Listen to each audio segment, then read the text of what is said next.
सुनहरे रंग के रेशमी लच्छों की गांठ के समान उसका कोमल लघु शरीर था। उसका छोटा सा शरीर था, छोटा सा मुंह और बड़ी बड़ी पानीदार आंखें। देखती थी तो लगता था कि अभी झलक पड़ेगी।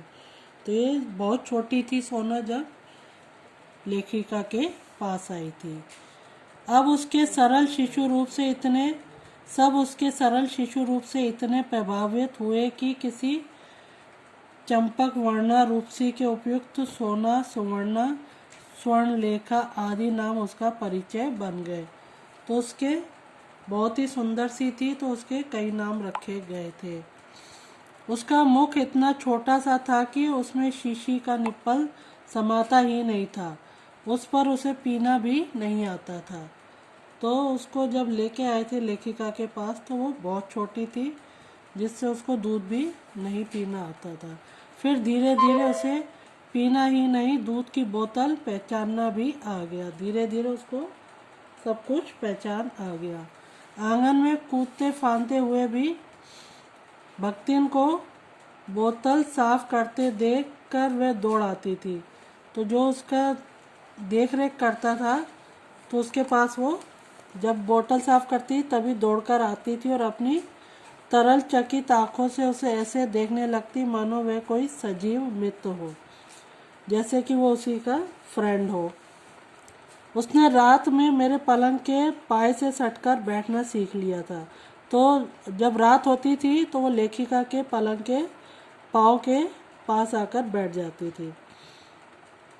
अंधेरा होते ही वह मेरे कमरे में पलंग के पास आ बैठती और सवेरा होने पर ही बाहर निकलती। जैसे ही रात को अंधेरा होता तो वो लेखिका के पास आ जाती थी। उसका दिन भर का कार्यकलाप भी एक प्रकार से निश्चित था।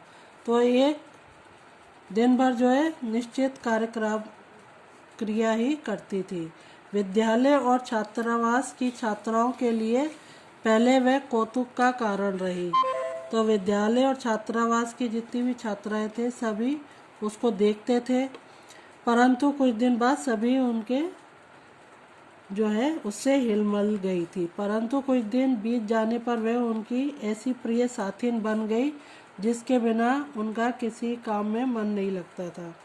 तो सोना जो है सबके प्रिय मित्र बन गई थी। दूध पीकर और भीगे चने खाकर सोना कुछ देर कंपाउंड में चारों पैरों को संतुलित कर चौकड़ी भरती। तो दूध पीने के बाद सुबह और भीगे चने खाकर वो चौकड़ी मारकर पूरे कंपाउंड में घूमती थी। फिर वह छात्रावास पहुंचती और प्रत्येक कमरे के भीतर बाहर निरीक्षण करती। फिर वो हर छात्रावास के कमरे में जाती और अंदर बाहर देखती। सवेरे छात्रावास में विचित्र सी क्रियाशीलता रहती है। कोई छात्रा हाथ मुंह धोती है, कोई बालों में कंघी करती है, कोई साड़ी बदलती है। तो हॉस्टल में जो है सब सुबह के टाइम अलग अलग वर्क करते हैं।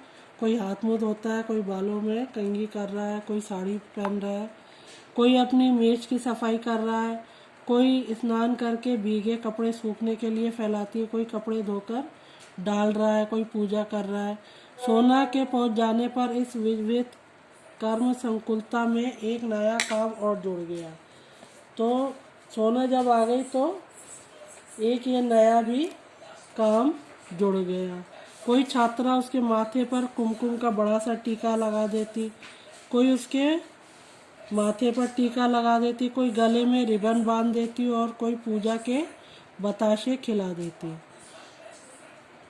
मैस में उसके पहुंचते ही छात्रा ही नहीं नौकर चाकर तक दौड़े आते। जैसी सोना मैस में पहुंचती, मैस मतलब जहाँ पर हॉस्टल में खाने खाया जाता है उसे मैस बोलते हैं। तो वहाँ पर छात्राओं के साथ नौकर चाकर भी दौड़ आते उसको देखकर सोना को, और सभी उसे कुछ ना कुछ खिलाने को उतावले रहते। परंतु उसे बिस्कुट को छोड़कर कम ही खाद्य पदार्थ पसंद थे। तो सोना को सिर्फ बिस्किट ही अच्छे लगते थे, बाकी चीज़ों से पसंद नहीं आती थी। छात्रावास का जागरण और जलपान अध्याय समाप्त होने पर वह घास के मैदानों में भी खूब धूप चढ़ती और कभी उस पर लौटती रहती। तो छात्रावास में भी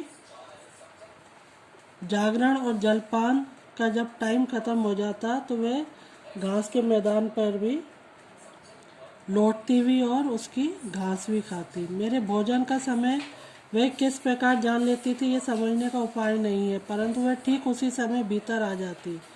जब भी लेखिका खाना खाती तो वो उसी टाइम पर उनके पास भी आ जाती और तब तक उनसे सटी खड़ी रहती जब तक मेरा खाना समाप्त ना हो जाता।